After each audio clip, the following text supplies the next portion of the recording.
Hi everyone, thank you very much for watching my video and for subscribing to my YouTube channel. If you haven't subscribed to my YouTube channel, please click the subscribe button. In this video, I'm gonna talk about why I keep buying cars that are considered unreliable car. That's right. Behind me are my car collections. As you know, I used to own a Corvette C6 Z51 convertible, exactly look like this one. I sold it.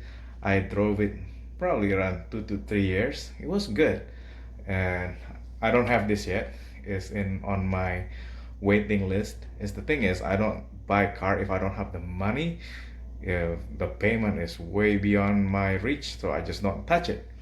And this is my uh, Porsche Cayenne.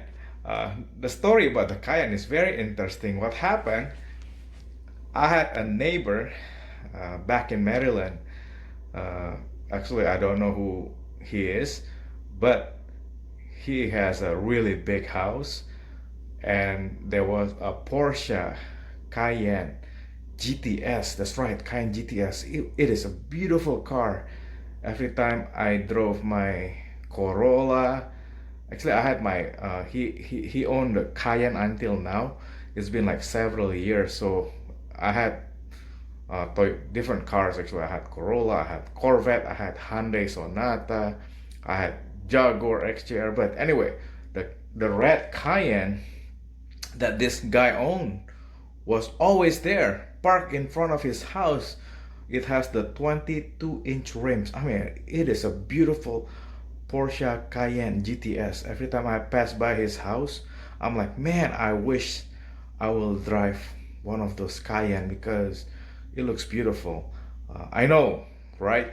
If you go online and Google Porsche Cayenne reliability, you probably just gonna stop buying Porsche Cayenne. The thing is, number one, why I keep buying cars that people or consumer affairs, car review think unreliable? Because it's really none of their business. I buy them because some of you dream to become pilot, some of you dream to, own a big house. One of my dreams is to drive fine cars. That's right. And these are my dream bookshelf. Look at that. As you can see, before I owned Jaguar, I own different Jaguar cars, and I had Dodge Viper. That I don't have Dodge Viper yet. This is just in my collection, but I have Jaguar, so it's interesting. The thing about the Jaguar, I used to live in Bakersfield, California, with my uncle, and there was this really rich Asian guy. It was a blue Jaguar XJR. It was beautiful car. I think I saw that in 1998 when it first came out, the 1998 version, the 400 horsepower, 4.0 liter supercharged engine. I mean, it was beautiful car. So yeah, number one, why I keep buying cars that people think unreliable. I really don't care about the review. I buy them, number one, because I like them. It's just part of my dream. Some people may be happy to drive 20-year-old reliable Toyota Celica or Corolla. I mean, it's not part of their dream, but my dream is. It's really funny when you focus your eyes towards something that you really want. Somehow, you ended up owning it. Isn't that interesting about life? I mean, I'm done with the Corvette, so I sold it. Now, I'm enjoying my Porsche Cayenne Turbo right now. And I still have Jaguars. I mean, I don't have this one. This one is $1.2 million Jaguar. Is the, let me see, yep, XC220. Yeah, that is a super expensive collectible Jaguar. I don't have $1.2 million, so maybe someday, but not now. So that has to wait. Again, number two, I don't really care what people think, really. I really enjoy the car. I like it, and Some of you want to drive Maserati, which is fine. I mean, I don't mind. Uh, this is my dream. It is my life. I like the car. Now, I don't really care what other people think about it. It's what the car makes me feel. So let's go to my garage. The thing is, every time I walk into my garage, it makes me feel really happy. I'll be back. As you can see, I'm in my garage again. Like I said, number one, why I keep driving cars that people think are unreliable. Number one, because these are the cars on my dream list. That's right. If you don't know my background, in fact, when I was in college, I was pretty poor. Sometimes I joke around. Uh, I tell people, you know, my close friends, I was a PhD in college. I was poor, helpless, and desperate. PhD, right? Didn't have a car for 6 years, and I vow, and I told myself, look, by the time I finish college, I'm gonna own my own car. That's right. And my first car was Toyota Tercel. That's right, two doors. 1994 Toyota Tercel. I can't believe. Actually, my dad bought me that car as a graduation gift because he felt so bad for me. For 6 years, I didn't have any car, so he bought a used 1994 Toyota Tercel. It was a white one. It was a fun car because for 6 years I didn't have any car, so to have that Toyota Tercel was a blessing. I was really grateful. I was really thankful. Can you believe it? It was $9,000 Toyota Tercel it's 1994. I graduated around 2000. So yeah, it was a 6-year-old car. But anyway, it's more expensive than my Jaguar XJR, which was a $100,000 car back in 2002. Isn't that crazy? My Toyota Tercel, the 1994 Tercel, was more expensive than my 2002 Jaguar XJR that was priced around $100,000 back in 2002. So yeah, I bought the Tercel in year 2000, in June 2000, and this car came out around, I think, January 2002. So anyway, I couldn't afford it back then, and there was this guy in Bakersfield, California. He's an Asian dude, a lot older than me apparently. He kept driving a light blue one. It was really beautiful, and every time he passed by, I was like, oh man, one of these days I'm gonna drive that Jaguar XJR. Now every time I walk into my garage in the morning to go to work, I see two of my dream cars, and I wanted to have them in this color, which is incredible. I don't know, it's, yeah, if you have a dream car, I encourage you to put the pictures on your wall, on your screensavers. If you know me from the past, in my previous workplace, I have pictures of my dream cars. I have die cast. The thing is, what my mentor taught me, the thing that we're focused on, we will tend to go toward that what we're focusing on. If you're focusing on negative stuff, that's all you're gonna think about. If you're focusing on positive things in life, you're gonna start being what? Grateful to it. But anyway, yeah, this car, number one, they're in my dreams list. And number two, I don't really care about what people think, like what the news think. Like they said, I mean, I respect Scotty Kilmer. I mean, he never owned a Jag. I own 4 of them. Are they expensive to maintain? Yes. It's not his dream car. I respect him. I mean, I listen to some of his advice and his tips, but his dream car is his Toyota Celica, and he's happy with it, and I'm fine with it. Some of you love Corolla. It's fine with it. I had Corolla. I have 2013 Corolla. When I lost a government job in 2011, I made a lot of money, and then one day the contract was gone, and I had to downgrade from Jaguar XJR, 2004 Jaguar XJR to Toyota 2013 Corolla.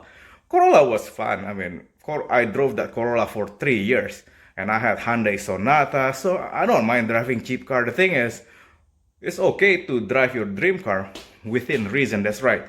as you can, as as you know from my previous story, these are not expensive car. This is only 6,900. That's 15,900, and most of my cars are not super expensive car. You buy your dream car within reason, within your what income. Don't go crazy like buying Ferrari or Aston Martin for like $100,000 for the sake of YouTube, what do you call it, popularity. I don't do that kind of stuff. In fact, I'm trying to pinch every penny. I'm trying to live within my means. This is the reason why I have this, because right at this point of my life, I can afford it. And number three, it makes me feel happy. It makes me feel inspired every time I walk into my garage in the morning. It makes me feel happy just to see this, okay? Can you imagine? You walk into your dream garage every single day. The dream that you had in the past is like waking up from a dream to a reality.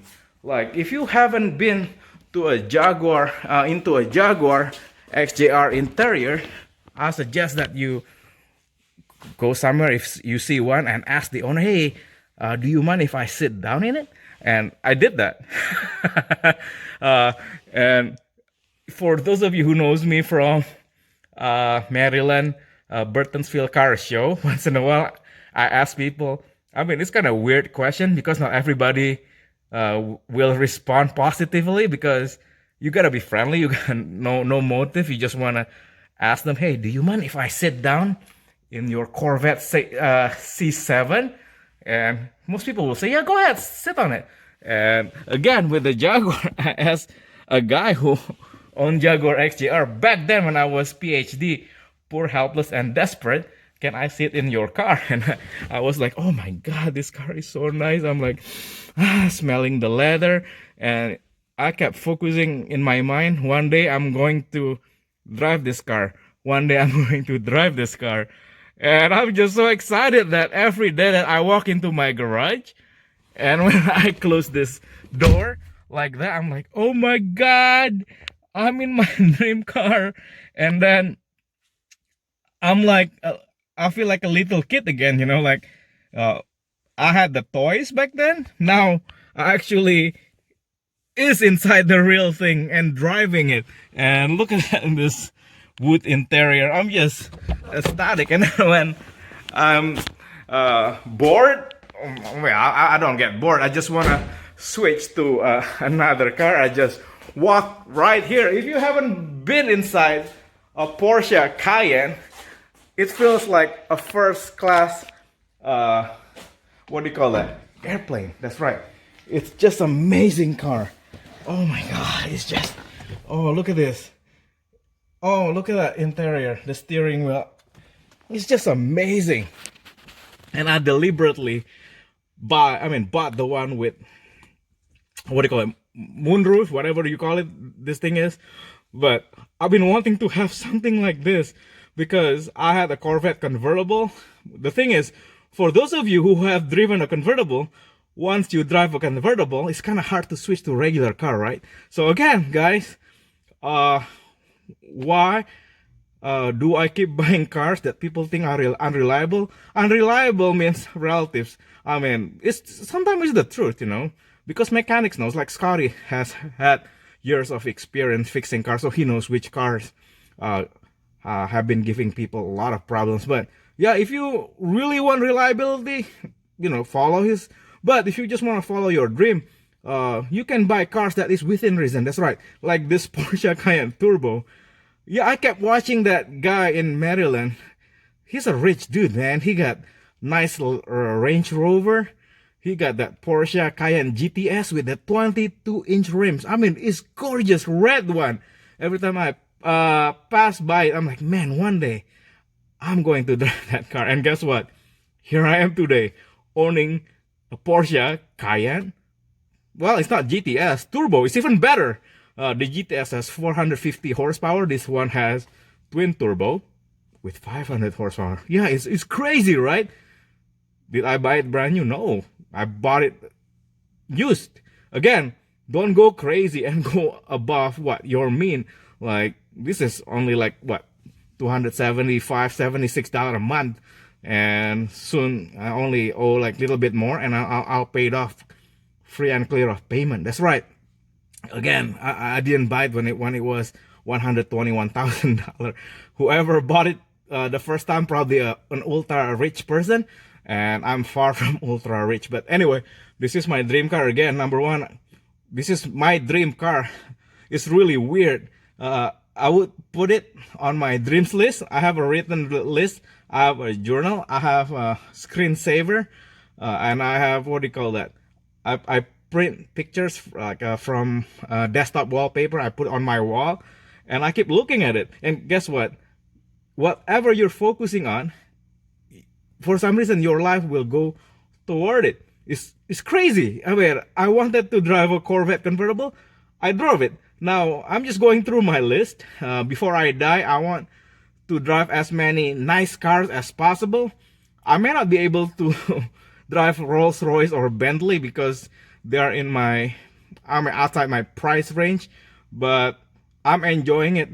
You know, I would rather not achieving. I would rather die trying than not trying at all, right? The thing is, if you watch the, what do you call that, the Fast and Furious movie, what do you call that? He's not afraid of dying, but he fears of never trying, right? So number two, again, I don't care what people think. After my son died in 2014, he was only 11 days. I don't really care about what people think anymore. Well, whatever, life is too short. My son lived only 11 days. I don't know.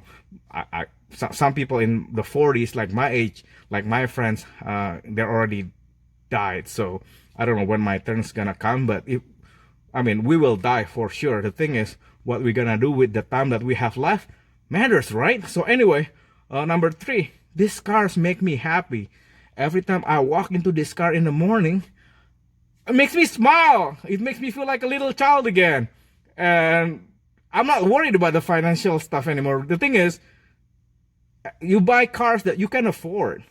Don't go beyond like some guys who have like $1,800 car payment on Maserati or Ferrari. That's crazy. It's up to them. It's none of my business. If they like it, go for it. But I don't do that. Yeah, again, some of you are wondering why I keep buying and owning that cars that a lot of people think unreliable. So, well, it's really my life. I don't know what you're gonna do with your life. Again, the thing is, if we keep relying on what other people think we should do, we'll be living unhappy life. I think the reason why, like some people said, what do you have that positive attitude? Well, I'm not always positive. For those of you who knows me really well, I can get mad. You've seen me getting upset, but it's I have to keep changing my focus from negative to positive. I have mentors who help me to change my mind, to coach me. I'm blessed to have them. When I'm in a negative situation, they can reorient my mind and my focus to change it into a positive experience. Anyway, again guys, I just want to encourage you, to live your life, to have the courage to reach out for your dream. If your dream to have nice car, reach for it. Don't read consumer affairs about who cares. Cars break down. We die. Things in this world, there's no such thing as 100% reliable. Again, life is too short. Life is too short and too precious. Anyway, love you guys. I hope you guys like this video and give me a thumbs up and click the subscribe button to show your support for this channel. Love you guys. Bye.